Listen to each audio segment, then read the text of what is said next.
Good day, and thanks for stopping by GardenStateWeather.com, New Jersey, and the Northern Mid-Atlantic region's weather news portal. I'm forecaster Robert Smith, and this is the Friday edition, October 14, 2011, of the Daily Video Forecast Discussion.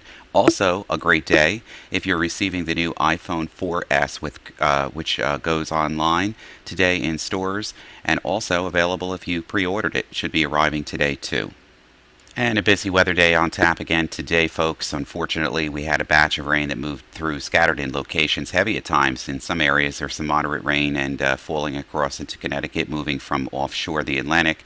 Some lightning strikes here off the Carolina coast. Still a very intense area of low pressure developing to our west with a cold front. So there's quite a lot of rain on southerly flow here across the Virginias into Maryland, also into Pennsylvania. This batch of rain here.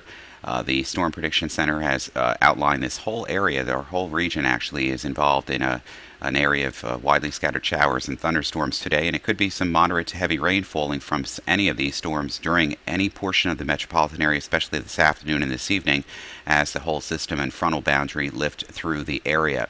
Temperatures this morning are generally uniform anywhere you go, from the low to the mid and upper 60s.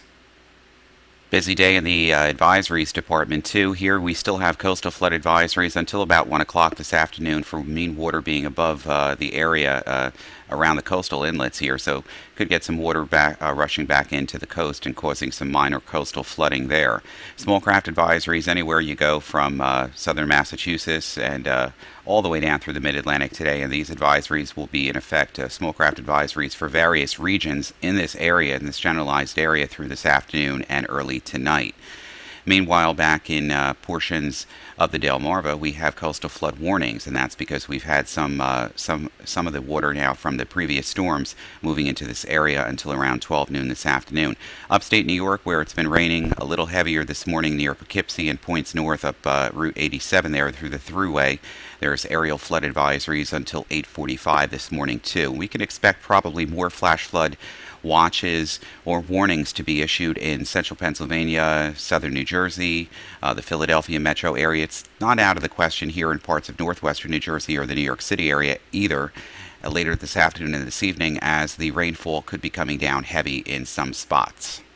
And a view now from the eastern U.S. water vapor loop overlaid with the fronts. Here's our warm front sliding through this morning. We had some rain, showers, and thunderstorms moving across Connecticut into upstate New York. And there's a little bit of a lull or a break in the action here, but we can see much more moisture and thunderstorms developing out ahead of the cold front here.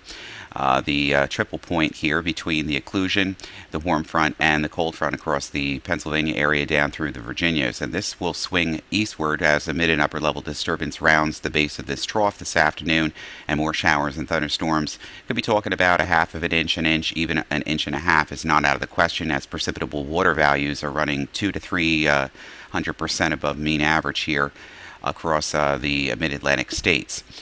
We still have a somewhat of a tropical influence here, a low-pressure area that's developing a lot of convection over it. It's still quite disorganized northeast out in the southeastern Atlantic here, and this is going to be something to be monitored because it could help actually pull in moisture with this frontal boundary into portions of southern New England and into portions of coastal Atlantic Canada during later tonight and tomorrow. But once this front moves through, rapid drying and very strong winds. We have high wind watches, wind warning watches, and advisories up in effect here in the Great Lakes.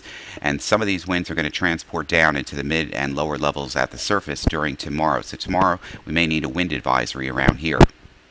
Forecast for the next couple of days. Here comes the cold front. It rapidly sweeps east off the Atlantic coastal waters, but there's a trough, the mid and upper level trough, lagging behind here across Pennsylvania that has yet to cross through, and that won't be until this evening. So we'll still have an area of showers, perhaps even a thunderstorm or two, especially after the front passes and just between that and the trough access still overhead. The moisture is still going to be in the mid and lower levels of the atmosphere, and there could be still some chances for showers and even a brief thunderstorm across any of the forecast area during this afternoon and early this evening. And then once that moves through, The trough will begin to move off the coast, and the winds will start swinging around to the west and southwest, and this is going to be indicative of high pressure now across the Midwest beginning to build across the eastern United States, and a very, very, very deepening low across southeastern Canada, and the high across the Midwest will form a very tight pressure gradient. Notice the isobars here, the lines of equal pressure being very close together. The winds are going to start ramping up as the air rapidly moves in our direction. And for the day on Saturday and Saturday night, we have a weak trough across the upper Great Lakes with the upper low, and it's deepened quite a lot just over the last 12 hours across portions of the lower Hudson Bay area. Very strong westerly winds, partly sunny skies. We could watch for wind advisories tomorrow and tomorrow night. The winds are still going to be quite brisk even on Saturday night, probably abating quite a lot by Sunday. A weak surface front will probably move through the area on Sunday afternoon or Sunday evening and probably stall as a new area of low pressure begins to develop across the plain states, the upper Midwest, and eventually gets caught up here in the eastern United States into a digging trough. And then next week we could have a pretty sizable rain event here around here again on Wednesday. And due to time restrictions this morning and probably Saturday, it's going to be a little difficult for me to get all the graphics and everything out that I wanted to, so I'm going to have to end the broadcast for now. Just let you know that tomorrow is going to be a windy day, generally dry over the weekend, partly sunny skies, very chilly seasonable autumn temperatures in the low to the mid 60s, and plenty of wind around here. So if you've got any objects outside that need to be battened down, you better tighten them up and make sure that they are all buttoned up, because the winds are going to start howling around here beginning late tonight and especially during the day on Saturday into Saturday night.